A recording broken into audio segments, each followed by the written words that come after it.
So here's your coverage for Day 4 Rainbow Six Pro League, Season 11.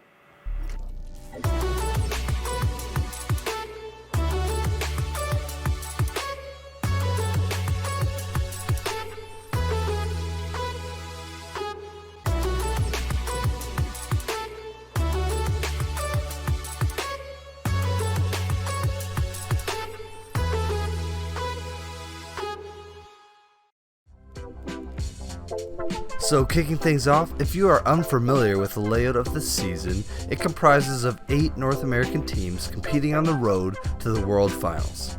There are 2 games a week for a total of 7 weeks. There's a little break until March after game day 7 takes place. It is a score-based system and matches are won by winning 7 rounds. The match may also result in a tie if both teams win 6 rounds each.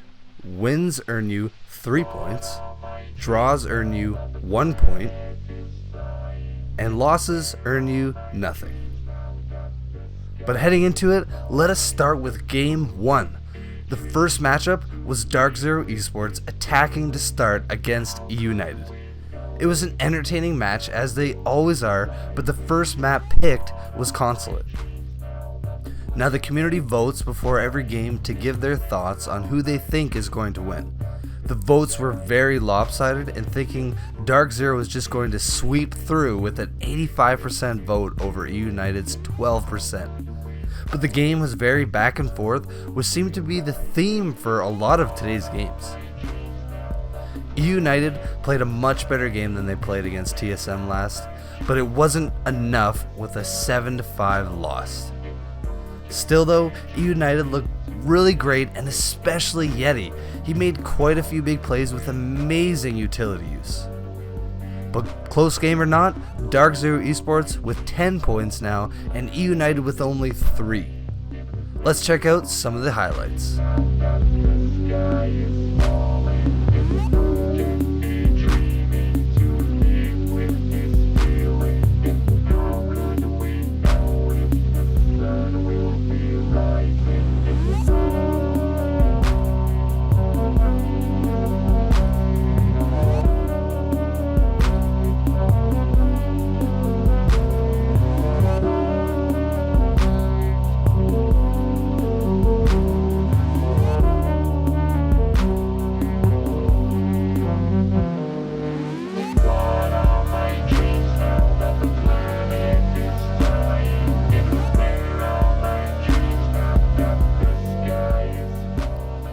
Match number 2 was TSM attacking Luminosity Gaming on Villa in the first half.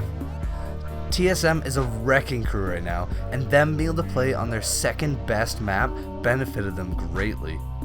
The votes again were quite favored on one side, with TSM getting 87% of the votes and Luminosity Gaming with only 10%. The operator bans were Capital, Thatcher, Maestro, and Mira. Thatcher being banned is always an interesting pick, as it is really hard to deal with defenders' utilities, and watching how the teams played was ultimately really interesting.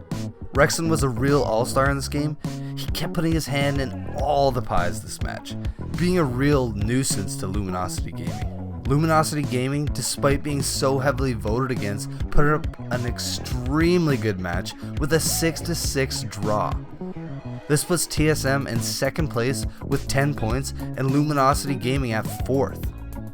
There were some amazing plays, and in my opinion, the best plays of the day from both sides, so let's check them out.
Space Station Gaming were the attackers in the first half, this time up against Tempo Storm on Coastline.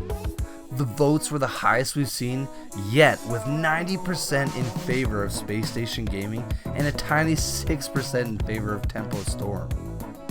Dokkaebi, Jackal, Valkyrie, and Echo were the votes this time around, giving both teams minimal intel. Space Station Gaming really shone in today's game with a 7-2 victory. Tempo Storm tried and looked pretty good in the first 5 rounds, but Space Station Gaming took 5 rounds in a row, crushing them out. Space Station Gaming is now in 3rd place, putting Tempo Storm in last place with only 1 point. Space Station Gaming made a lot of incredible plays, so let's check them out.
The 4th and final game was another blowout with Evil Geniuses attacking Team Reciprocity on border. The votes weren't as much one-sided, but with Team Reciprocity at 61% and Evil Geniuses at 33%. Operator brands were Capitao, Ash, which was a little unusual, Mira, and Echo. Team Reciprocity blew open the gates, taking the opening 6 rounds. Evil Geniuses isn't a bad team in any way. Having a lot of reputable players like Navak and Canadian, they just couldn't keep it together. Mute and Mozzie were also a nasty pair in a lot of these games today, and it really showed. With these two paired together, gaining intel is incredibly hard as an attacker. With Evil Geniuses winning only 2 matches in the second half, a 7-2 loss hurts them, putting them in 6th place and bringing up Team Reciprocity all the way up past them to 5th. Now let's finish this off with some highlights from this awesome final game.